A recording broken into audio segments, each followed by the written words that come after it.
Shedeur is stuck at Browns QB4 for now, and the Giants practice ended early because of a fight. I'm going to talk about that in this video, but starting things off, the Giants practice ended with a rumble as reported by Jordan Raanan of ESPN today. Brian Burns and James Hudson were pushing each other, they were shoving each other, they were pulled off the field, but then the very next play, Kayvon Thibodeaux got into it with Jermaine Illuminor. Thibodeaux ripped off his helmet and threw a punch, then Hudson immediately charged and tackled Thibodeaux. Brian Burns got involved with Hudson as well, and practice ended early. Now the coaches, they absolutely hate it. They like to punish their players when there's fighting in practice, same with joint practices, but from the media and fan perspective, seeing those training camp fights, and in this case mini camp and OTA fights, just signal how back football season is. Now talking about the Shedeur Sanders and Browns quarterback battle, Shedeur will have a chance at the starting job, but he'll need to climb up the ranks, as he currently sits as the clear quarterback 4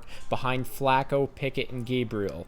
Yesterday's practice, he was the only QB of that group to not get any reps with the first team offense, and last week at OTAs there was a similar report that he was the only QB that didn't get any team reps in 11-on-11 drills. So I think multiple things can be true.